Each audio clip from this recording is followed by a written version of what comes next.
Laws of Jamaica. Hello world, it's me again, Glen Bishop, coming to you today with chapter 3 of our constitution, the rights of the people. Now for the course outline. Now in this course we will seek to make 7 steps or achieve 7 objectives.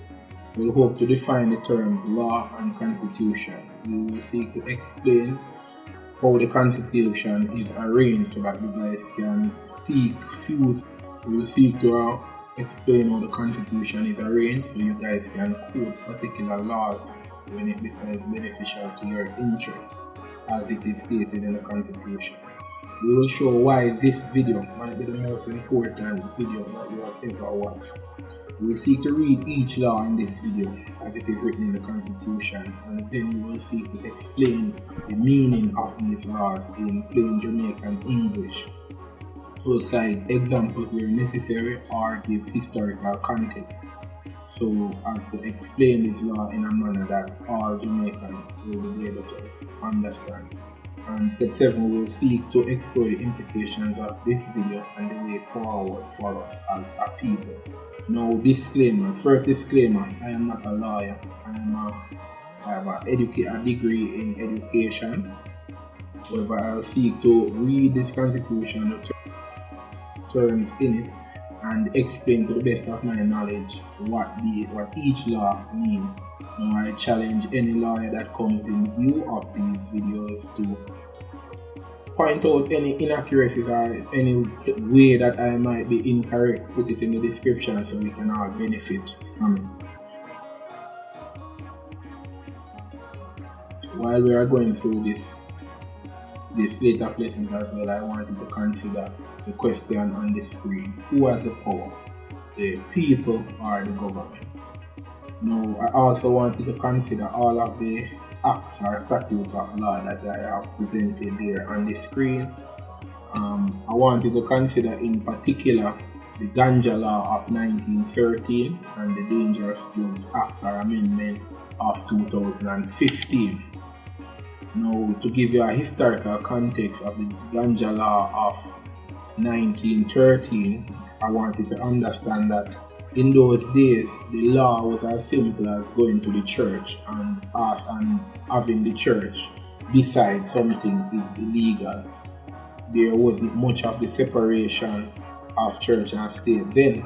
So the Ganja Law of 1913 was a law that was written into place by Anglican missionaries simply because they were afraid of the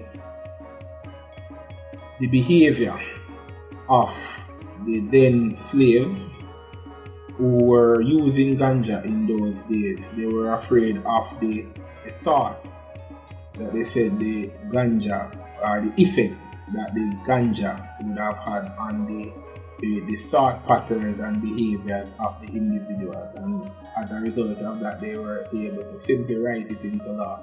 Now this was well before our so-called independence, and none of this was changed. Rastas can relate a period when the police officers as a part of the law would go around and they catch you with ganja or whatever, they could cut your hair, and the Rastas receive gross mistreatment under Jamaican law. Now this example is simply to point out to all Jamaicans that we have to be keen as to what we allow to come into law in our country, as the repercussions will be there for us to face. Now with that said, I wish to point out that these videos are not for the bourgeois, are not for the IT or the aristocratic Jamaican, nor are these videos made to use in a school context. I want these videos to be used by the average charger or killy on the street. I want these videos to be played in bars. When you sit down the reason with a nigga or have a drink in a bar, watch them video here, meditate on the laws, and they one side a bonus spliff or whatever. You want to watch a video and meditate on each law them and say, and remember exactly what number, what place it in the constitution. So if you are in a position where you either commit an offense against the law and the authorities are come to apprehend you, you see to it so they not break them, not abuse one of your rights then. And if the case is that they do, then you remember to point it out clearly to your lawyer and the judge as well, because one breach of your rights can result in maybe the throat of your case. So you want to remember these things. Law. What is a law? A law is a system of rules created and enforced in a society through and or by social or governmental institutions in order to regulate the behavior of the people in the society. In other words, law are just some rule where some people will always create the law. It can be an individual person or a group of persons depending on the construct of that society. Now, whenever this institution or person create the law, it is simply to regulate the behavior of the people. Now, more of understand say law doesn't have any place in tyranny. What is tyranny? Tyranny is a governmental structure where one individual or a group of individuals seek to exercise their own will and wishes over the people in the society without any consideration for the views, beliefs, or feelings of the people in that society. If you feel like you are living in tyranny, then there is no obligation on the individual to conform with the rules made in that society. Again, no law can exist in a tyrannical system of government. You should fight that system of tyranny with all your might, and there are international organizations that will aid in this fight, namely the UN Council on Human Rights to begin with. Now, in order for us to understand the Constitution, let us just use this picture on the screen as an example. Now, the Constitution is organized into what we call chapters. Now, the chapter is basically just a group of laws. Now, they'll put similar laws in a particular chapter and refer to that chapter. So if you look at the example on the screen, you'll see that chapter 2 is on citizenship. Now, each chapter having its group will have specific numbers on each law. Each law will have a specific number.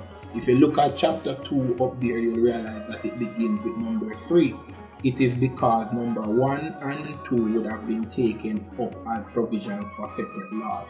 So a constitution is basically the book of all the laws in a particular area or country.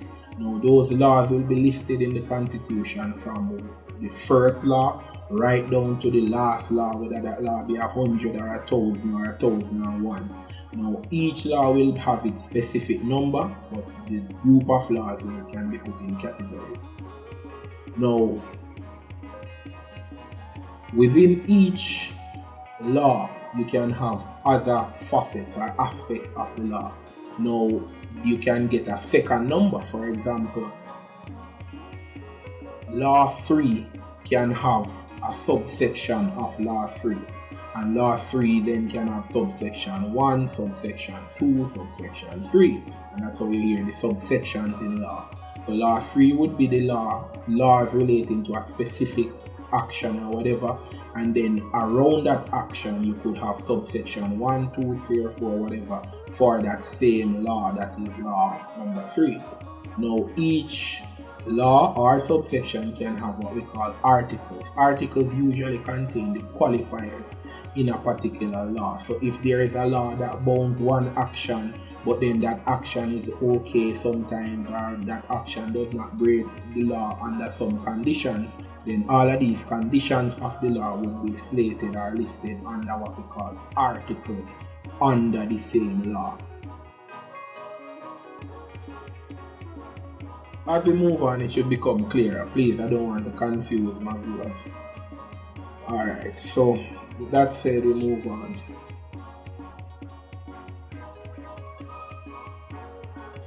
The Laws of Jamaica, Chapter 3, the Fundamental Rights and Freedom.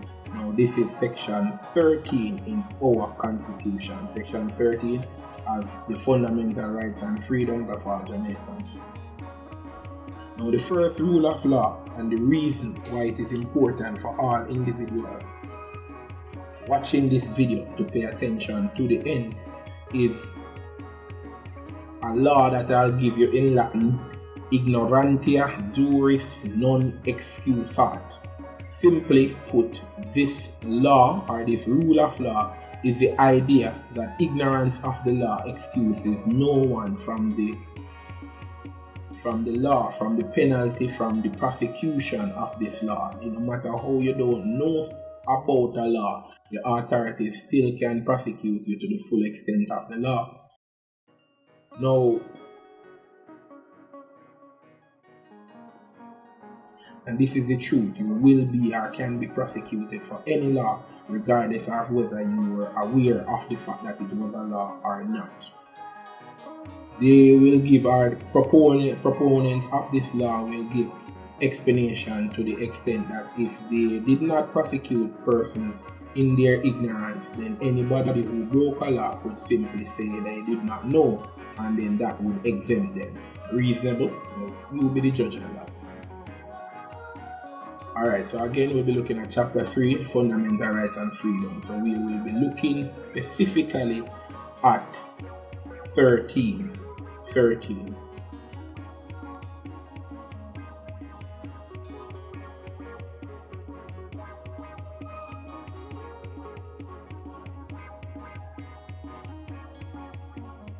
Alright, so chapter 3 begins with section 13. Section 13 in our constitution is the section that deals with the fundamental rights and freedoms of the individual. Subsection 1. So section 13, subsection 1 is where we begin.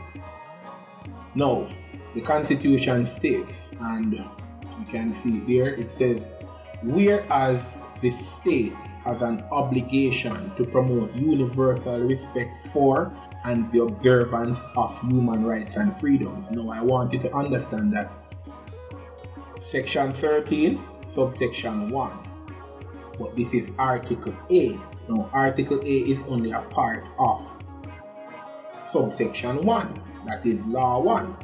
Now, this A is saying that the state has the obligation to promote universal respect for and observance of human rights and freedoms.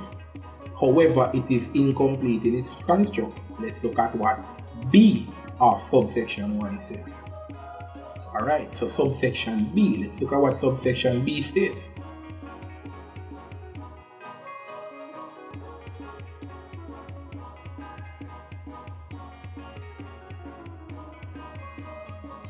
All persons in Jamaica are entitled to preserve for themselves and future generations the fundamental rights and freedoms to which they are entitled by virtue of their inherent dignity as persons and as citizens of a free and democratic society. And C. All persons are under a responsibility to respect and uphold the rights of others recognized in this chapter. Now, where this as a people, you have to understand that Article A is explaining clearly to you, in no uncertain terms, Article A is explaining that the state has the obligation to promote the respect for and observance of your human rights. However, B is telling you that we as Jamaican people are entitled to preserve for ourselves and future generations the fundamental rights to which we are entitled by virtue of our inherent dignity as persons and as citizens of a free and democratic society. Big word, what that mean? That mean we have to do it. That mean the government any day of the week can get up and create any law to take away any right. Any one of these rights are guaranteed to in the Constitution. The government can pass a bill any day of the week to try to take away any one of them. But we have to be vigilant. We have to pay attention. And that article B I explained to you. We have to pay attention and make sure so we don't lay down or sit down and make the government do that. We have to get up, we have to stand up, we have to fight, we have to protest if necessary to stop the government from changing any aspect of this constitution or the laws in our country in a